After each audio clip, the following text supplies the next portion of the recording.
భారతీయ ఛానల్కి స్వాగతం. జై శ్రీరామ్, హర హర మహాదేవ్. లాస్ట్ ఇయర్ నుంచి మనం అనుకున్నాం కదా, గుర్తు తెలియని వ్యక్తులు పాకిస్తాన్లో ఒకరిని మన ఇండియాకి వ్యతిరేకంగా పనిచేద్దాం అనుకుంటున్న తీవ్రవాదులందరినీ కూడా ఒకరిని లేపేసింది. ఆల్మోస్ట్ 21 మందో 24 మందో లెక్కెట్టాం. ఆ తర్వాత ఏమో వాళ్ళు పాకిస్తాన్ వాడు అమెరికాకి కంప్లైంట్ ఇచ్చాడు, ఏదో మా మా మా ప్రాపర్టీ అంతా మాకు టెర్రరిస్టులని, మా మా అసెట్స్ వాళ్ళందరినీ ఒకరిని లేపేస్తున్నారు వీళ్ళు, మాకు చాలా ఇబ్బందికరంగా ఉంది, మాకు ఆ అసెట్స్ లేకపోతే మేము ముందుకు సాగలేము, చేత మీరు రక్షించాలి అని చెప్పి అమెరికాని, కెనడాని అందరికీ వీడు ఏడ్చాడు పాకిస్తాన్. దాంతో మొన్నడు అన్నాడు, అయిపోయింది, ఇంకా ఇండియా ఆపేసింది, థ్యాంక్స్ అమెరికా అని చెప్పి అన్నాడు. అంతలోకి వాడు అన్నాడో లేడో ఇంకొకరిని వేసారు వాడు. ఆ తర్వాత ఇంకా 5-6 వేశారు. నిన్న ఇంకోడో జమైతే ఇస్లాం సులైమీ ఎవడో పేరు తిరగ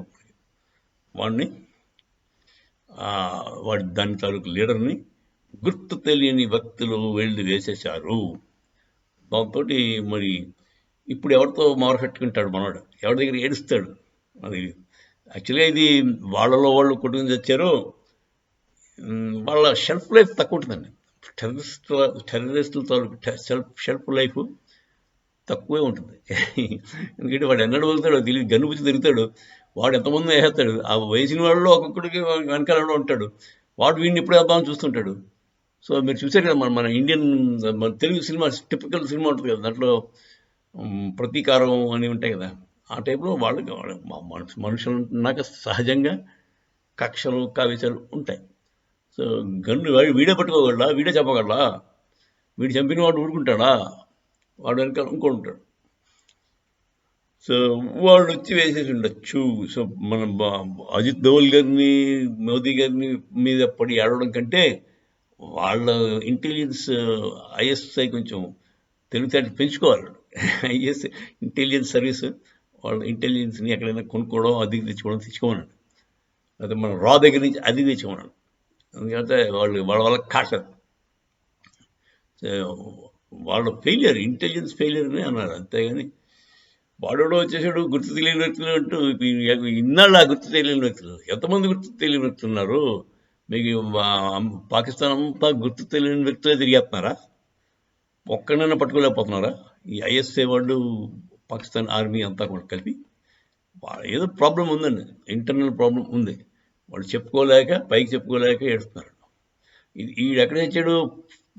ఖైబర్ పఖ్తూన్ ఖువా అనే ప్లేస్ ఉంది కదా, ఖైబర్ పఖ్తూన్ ఖువా అన్నది ఆఫ్ఘనిస్తాన్కి దీనికి బార్డర్ అండి, పాకిస్తాన్కి. అదే డిస్ప్యూటెడ్ ఏరియా యాక్చువల్లీ. ఆఫ్ఘనిస్తాన్ వాడు అది వాడిది అంటాడు. దాంట్లో పష్తూన్స్ ఎక్కువ ఉండి, పష్తూన్స్ అంటే పఠాన్. ఆ పఠాన్లు అందరూ కూడా యాక్చువల్గా మేము తాలిబాన్ వాళ్ళే అంటారు. ఆ ఏరియా అంతా కూడా పఠాన్ది. అది బ్రిటిష్ వాడు పరిగణకుండా ఒక ర్యాక్ వేసాడు, వాడు ఇష్టానుసారం ఒక గీసి పారేసాడు. దాంతో ఇద్దరికి డిస్ప్యూట్ ఉందండి. అది డిస్ప్యూటెడ్ ప్రాపర్టీ. దాన్ని వాళ్ళు ఎప్పటికైనా తాలిబాన్ వాళ్ళు టేక్అవుట్ చేస్తారు. ఆల్రెడీ కంట్రోల్ లేదు ఆ ఏరియాలో, పాకిస్తాన్ కంట్రోల్ లేదండి. సో బేసిక్గా ప్రాబ్లం అది. గుర్తు తెలియని వ్యక్తులు అనుకోవడం కంటే, మాకు అసలు కంట్రోల్ లేదు మా దేశం మీద, మనం వస్తున్నాడో ఎవడేం చేస్తున్నాడో మాకు అసలు ఏమీ తెలియట్లేదు అని చెప్పుకుని ఒప్పుకోలేడు. ఎందుకంటే కొన్ని ఏరియాస్లో వాళ్ళు పోలీసులు వెళ్ళరు, ఆర్మీ కూడా వెళ్ళదు. బలూచిస్తాన్ కొంత అవుట్ ఆఫ్ కంట్రోల్, ఈ ఖైబర్ పఖ్తూన్ ఖువా కూడా out of control, PoJK Gilgit Baltistan అవి కూడా అవుట్ ఆఫ్ కంట్రోల్ అయ్యే పరిస్థితులు వెరీ సూన్ ఉన్నాయి.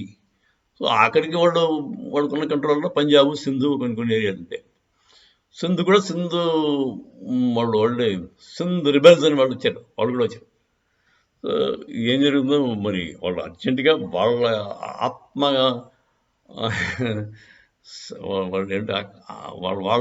వాళ్ళు పరిశీలించుకోవాలి.